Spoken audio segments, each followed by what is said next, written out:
다니고 있는 30대 중반 여자입니다. 사실 제게 정말 인생이 흔들릴 정도로 정말 충격적인 일들이 있었어요.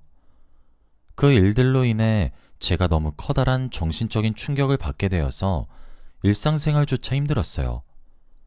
하지만 그래도 이젠 많이 괜찮아졌어요. 그때 여기 사연이 참 많이 위로가 되었습니다. 여기 사연들을 보면 시댁 때문에 문제가 있는 경우들도 많고 무엇보다 남편이 외도를 하는 이야기들도 참 많고 그래서 이혼을 하신 분들도 꽤 있는 것 같더라고요. 저도 남편이 외도를 했던 경우를 겪게 되었고 그로 인해 이혼까지 했었어요. 이제 저도 제 이야기를 이렇게 담담하게 써내려갈 수가 있게 된 것 같아서 이렇게 사연을 적어서 보내봅니다. 전 잠깐 3년이라는 시간 동안 결혼 생활을 한 적이 있어요. 전 남편이지만 편의상 남편이라고 지칭하도록 할게요. 남편과는 2년간의 열애 끝에 결혼을 하게 되었고 정말 완벽했습니다.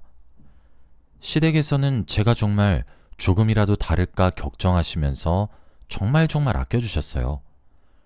사실 그런 갈등 없는 시댁을 만나는 것이 좀 어려운 경우잖아요. 저는 그래서 전생에 나라라도 구했다고 여기면서 살고 있었습니다. 시어머니와 시아버지 두 분 다 너나 할 것 없이 절 보면 어와둥둥 해주시기 바쁘셨거든요. 그래서 제 결혼 생활은 행복했습니다.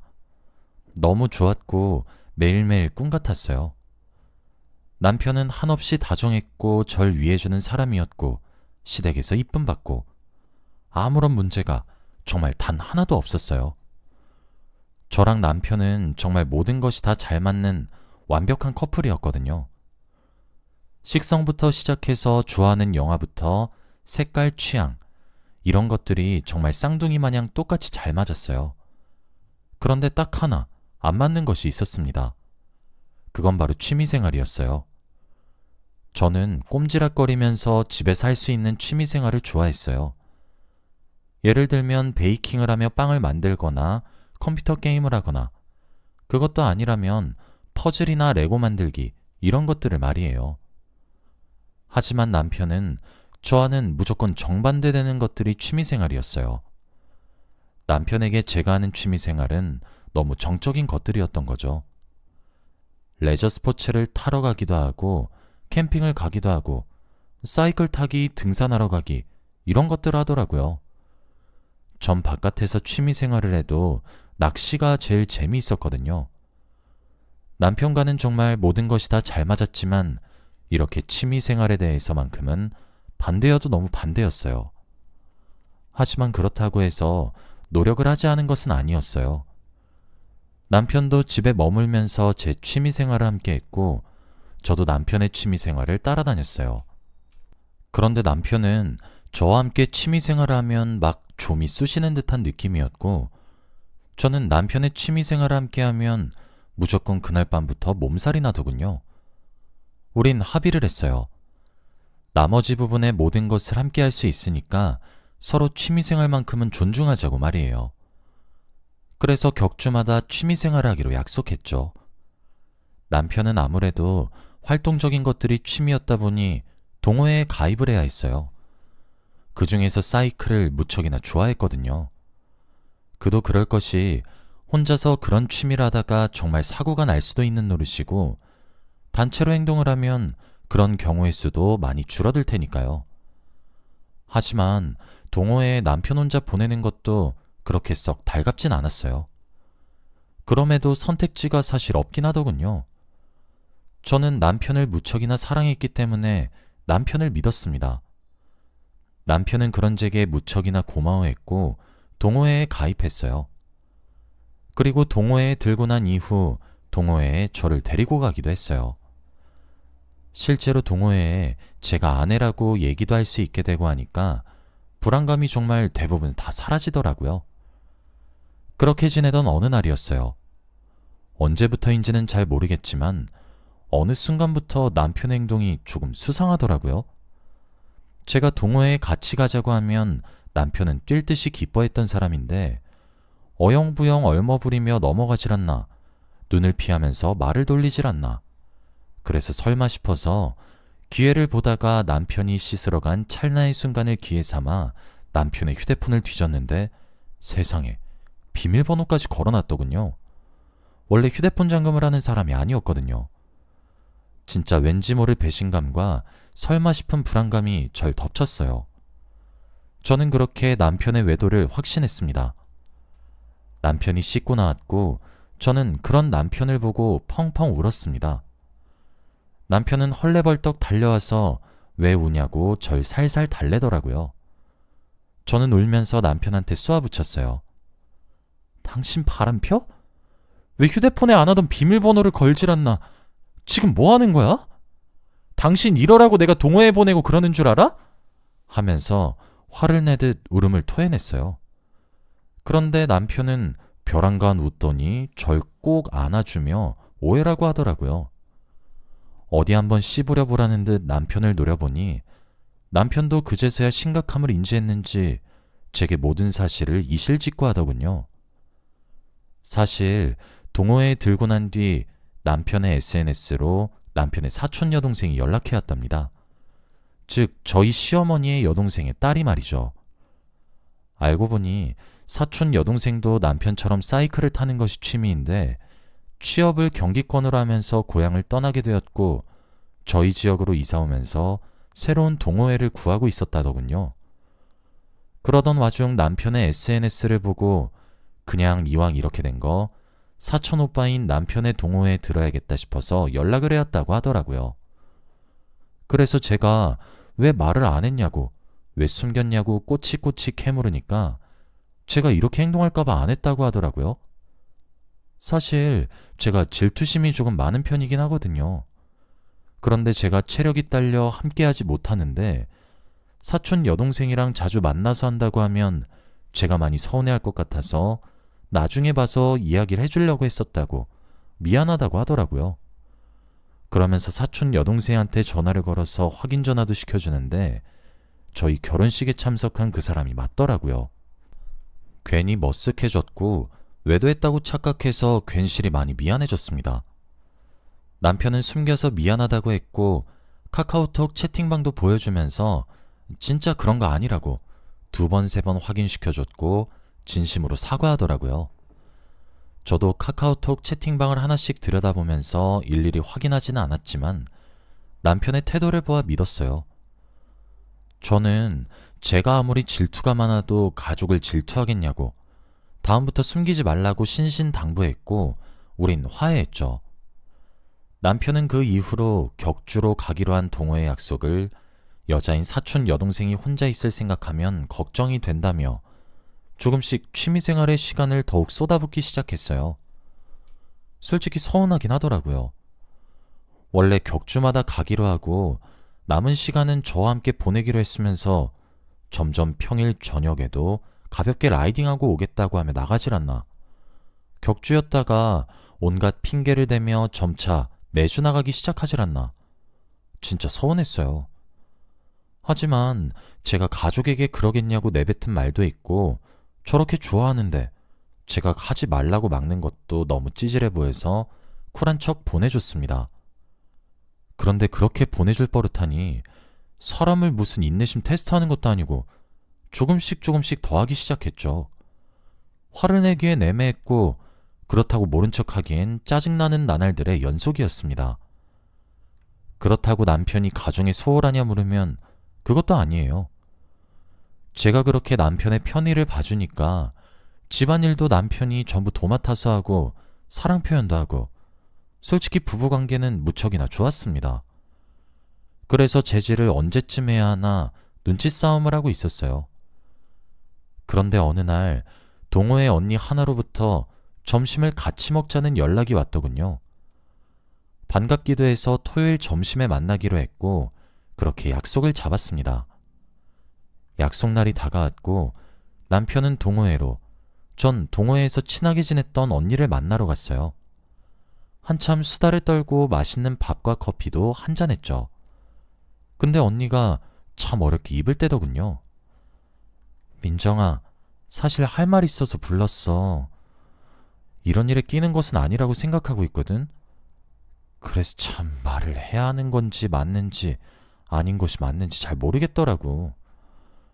그런데 난 네가 너무 마음에 들었고 귀여운 동생이라고 생각하고 있어서 모른 척 넘어갈 수가 도저히 없을 것 같더라고. 난 정말 너 생각해서 말해주니까 오해 없이 들어줬으면 해. 뭐야 언니, 왜 이렇게 뜸을 들여? 무슨 이야기길래 그래? 언니, 요새 무슨 일 있는 건 아니지? 민정아, 너 김수정이라고 알아? 어? 언니랑 같은 동호회 다니잖아, 김수정. 우리 남편 사촌동생이야. 수정아, 진짜 마음 단단히 잡고 내 이야기 들어. 그렇게 이어진 언니의 이야기는 하나같이 전부 다 충격적인 내용들 뿐이었습니다. 처음부터 동호회에 남편의 사촌동생이라는 꼬리표를 들고 가입한 사촌동생은 사람들에게 쉽게 녹아들었고 많은 친분을 쌓았다고 하더군요. 그런데 남편과 사촌 여동생의 친밀도가 조금 심상치 않았다고 하더라고요. 처음부터 그랬던 것은 아니랍니다. 하지만 사이클이란 운동 자체가 아무래도 몸매 라인이 조금 드러나는 옷을 입게 되는 것도 있고 얇은 운동복만 입고 하기도 하고 다치거나 할 수도 있고 부족할 수도 있고 자세도 교정해주고 그렇게 하면서 오고 갈 수밖에 없다고 하더라고요. 그런데 어느 순간부터 남편과 사촌 여동생 두 사람의 주위를 감싸는 공기가 조금 달라졌다 하더군요. 처음엔 이상하게 여기는 사람들도 많았다고 합니다. 동호회 내에서도요. 그런데 미묘하게 분위기가 달라진 정도라서 다른 회원들은 그냥 사촌지간인데도 사이가 무척 좋은 정도구나 하고 넘어가는 수준이었다고 하더라고요. 그런데 언니가 한번 목격을 했다고 합니다. 두 사람이 다른 동호회 회원들 눈을 피해 몰래 손을 잡는 모습을 말이에요. 그날은 동호회에서 회식이 있었던 날이었어요. 언니는 흡연자거든요. 그래서 자리를 몰래 빠져나와 담배를 한 대 피우고 들어갔다더군요. 그런데 테이블 밑으로 두 사람이 손을 잡고 있었고 언니는 눈으로 보고도 믿기 힘들었다더군요. 그래서 그날을 기점으로 틈틈이 관찰을 했다고 합니다. 그런데 사이좋은 사촌 지간이라고 생각했을 때 보이지 않던 것들이 참 잘 보였대요. 둘이서 커플로 장비를 맞추기도 했고 서로 얼굴에 붙은 것들을 떼주는 등등 사촌이라기엔 선을 많이 넘었다더군요. 두 사람은 회식 자리만 되면 둘이서 몰래 빠져나와 손을 잡고 산책을 하기도 했다고 제게 털어놓더군요. 언니는 두 사람에게 지금 뭐 하는 짓이냐고 그만두라고 경고도 했다고 하더라고요. 하지만 두 사람은 언니의 입막음을 하려고 돈을 내밀기도 했는데 그 모습을 보고 언니는 더 이상 두 사람을 인간 취급조차 할 수 없었고 그 길로 동호회도 탈퇴하고 제게 연락을 해온 것이었어요. 어쩐지 이번에 만나자고 했을 때 남편에게 비밀로 하고 오라고 했는데 그런 이유였더라고요. 저는 정말 제정신을 차릴 수가 없었습니다. 지금 외도를 했고 불륜을 했고의 문제가 아니라 두 사람이 혈연관계란 것이 문제잖아요. 저는 언니를 내보내고 일단 알겠다고 헤어졌습니다. 그리고 집으로 돌아와 남편의 귀가를 기다렸어요. 시간이 얼마나 지났을까? 남편이 귀가했어요. 저도 둔한 사람이었던 건지 그제서야 보이더군요. 사이클을 타고 왔으면 땀범벅에 땀 냄새가 진동을 해야 하는 남편에게 은은한 샴푸 향이 나고 있다는 사실을 말이죠. 과연 어디서 씻고 온 건지 참 눈에 불 보듯 뻔하더군요. 전 휴대폰 녹음기를 켜서 녹음을 하면서 남편을 떠봤습니다. 당신 솔직하게 이야기해. 나 수정이랑 당신 관계 다 알고 있어. 아니지? 아니어야 될 거야. 남편은 눈에 띄게 당황했고 무릎을 꿇고 이실직고라더군요. 남편에게 휴대폰 비밀번호를 풀라고 난리를 쳤습니다. 남편은 휴대폰을 제게 갖다 바치더군요. 사촌 여동생과의 대화방을 들어가니 언니는 자냐부터 시작해서 절 재우고 난 이후 새벽마다 만나기도 했고 둘 사이는 이미 갈 수 있는 곳까지 다 갔더군요. 대화방에 도배가 된 잡스럽고 격이 떨어지며 싼티나는 대화에 저는 진짜 할 말을 잃었고 너무 기가 찼습니다. 사람이 너무 어이가 없고 화가 나면 눈물도 안 나오더군요. 그런데도 기가 막혔던 것은 뭔지 아시나요? 사촌 여동생의 대화방을 나가서 목록을 보니까 몇 개의 채팅방 밑으로 오늘 만난 동호회 언니의 채팅방이 있더군요. 홀린 듯이 그 대화방을 눌렀습니다. 그곳은 지옥과도 다름이 없었어요. 제게는 말이에요. 오늘 만난 언니는 두 사람이 인간 같지도 않아 환멸감이 느껴져서 그래서 동호회까지 탈퇴했다고 했어요. 제가 너무 소중한 동생이라서 연 끊길 각오라면서까지 진실을 알리기 위해서 행동으로 보여줬고요. 그리고 정말 어렵게 이야기를 꺼냈다고 했어요. 하지만 남편의 휴대폰 속에는 전혀 다른 이야기가 펼쳐져 있더군요.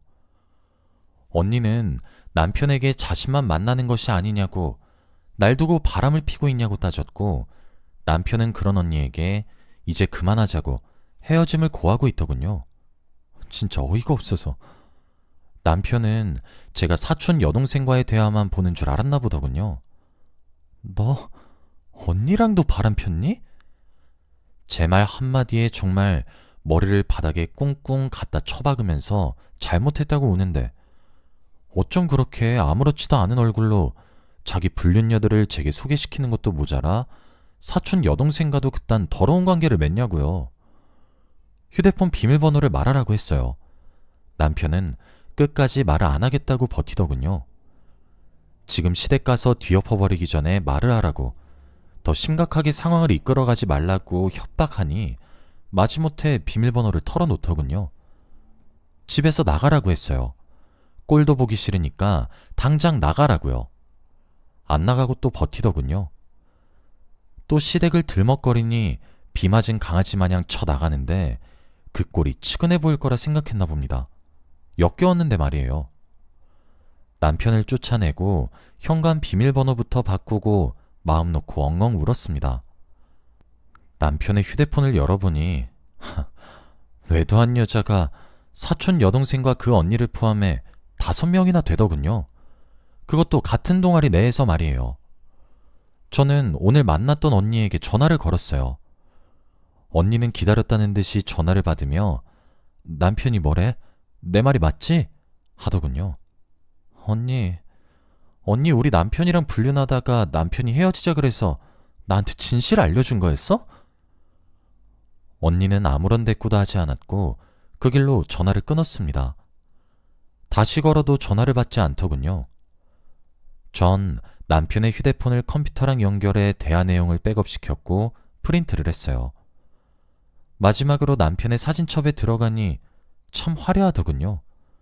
불륜이란 사실이 명명백백히 드러나는 사진들 몇 장을 추렸습니다.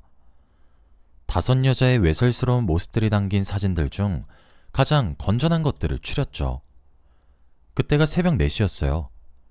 그냥 그때 시댁을 찾아갔어요. 제가 뭐 날밤을 새는 것밖에 더 하겠어요? 잠도 오지 않을 텐데 조금이라도 덜 피곤할 때 찾아가야지 싶어서요. 남편은 어디 갔나 했더니 시댁에 가서 자고 있더군요. 거실에 불을 켰고 시부모님 안방문을 크게 두들기며 나오라고 소리를 쳤어요. 두 분 다 헐레벌떡 놀라 나오시더군요. 생전 며느리가 그렇게 행동하지 않았으니 그럴만도 하죠. 무슨 일이냐고 걱정하는 시부모님을 보는데 참 가슴이 아팠습니다. 누구보다 완벽한 결혼 생활을 하고 있었던 건 저만의 착각이었으니까요. 남편은 그 소란에 깨어나서 머마려운 개마냥 왔다 갔다 하더군요. 애절하게 절 쳐다보면서요. 마치 하지 말라는 듯이 말이에요. 진짜 기도 안 차서. 시부모님이 거실 소파에 앉으러 가기도 전에 그 길로 바닥에 주저앉아 펑펑 울면서 말했습니다. 당신들 자식이 동호회에 내보냈더니 거기서 여자 5이랑 상간을 했다고. 그래서 소송도 걸고 이혼할 건데 아셔야 할 것이 있다고. 그 상간녀 5 중 하나가 누구냐면 시어머니 여동생의 딸년이라고 말이에요. 한 줄로 요약된 남편의 행실에 시부모님은 적잖이 충격을 받으셨더군요. 차근차근 말하라며 생전 호통 한번 치지 않으시던 어머님이 절 다그쳤습니다. 전 준비해온 대화 내용들과 사진을 프린트한 종이를 꺼내 보여드렸어요. 어머니는 뒷목을 잡고 쓰러졌죠. 동이 트기도 전에 새벽녘에 제가 터뜨린 폭탄은 매우 컸고 시어머니는 그 길로 여동생네 집에 전화해서 소리를 바락바락 지르며 사촌 여동생 붙잡고 있으라고 하며 외투만 걸쳐 입고 남편이랑 저를 끌고 여동생네 집에 찾아갔어요. 저도 될 대로 되란 식으로 따라갔죠. 시아버지가 엄하셔서 남편은 찍소리 못하고 끌려갔습니다. 시이모네 집에 도착하니 새벽 6시더군요.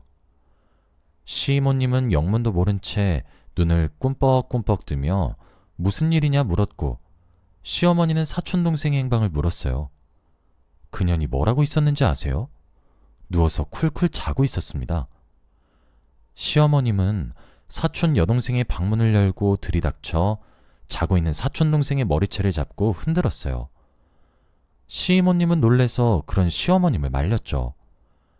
시어머님은 제가 가져온 사진들을 뿌리며 바닥에 주저앉아 엉엉 울었습니다. 그 소란에 잠에서 깬 사촌 여동생은 바로 상황 파악을 하며 무릎을 꿇더라고요. 전 그냥 거기까지만 보고 그곳을 떠났습니다. 남편은 절 따라 나왔지만 뺨을 내리치며 꺼지라고 욕을 했어요. 그렇게 친정으로 돌아와 차근차근 소송을 준비했습니다. 당연히 상간자 소송은 물론이고 이혼 소송도 함께 말이죠. 저희 부모님도 저와 비슷한 수준의 충격을 받으셨어요. 사위를 무척이나 아끼셨거든요. 소름 끼칠 정도로 냉정한 상태가 유지되었어요. 상간녀 판결 받을 수 있을 만큼 다 받았고 법적인 테두리 안에서 할 수 있는 복수란 복수는 죄다 했어요. 남편과 이혼 소송 또한 손쉬었죠. 그렇게 받은 위자료만 1억이 넘었습니다. 사람들이 독하다고 손가락질할 정도로 악과 깡으로 버티고 버텼습니다. 그리고 저도 사람인지라 그렇게 버티다가도 모든 것이 끝나니 한 번에 무너지게 되더군요. 3년을 약을 먹으면서 버텼던 것 같아요. 이젠 괜찮습니다. 저도 이제 상황에 대해 받아들일 수 있는 마음의 힘이 생겼고 무엇보다 현재는 좋은 사람이 제 곁에 있거든요. 전 남편은 그 이후로도 저희 친정을 찾아오기도 하고 제게 매달리기도 했습니다. 받아주지는 않았지만요. 지금은 어떻게 사는지는 잘 모르지만 꼭 죽을 때까지 불행했으면 좋겠어요. 여기까지가 제 이야기였습니다. 긴 이야기 들어주셔서 감사합니다.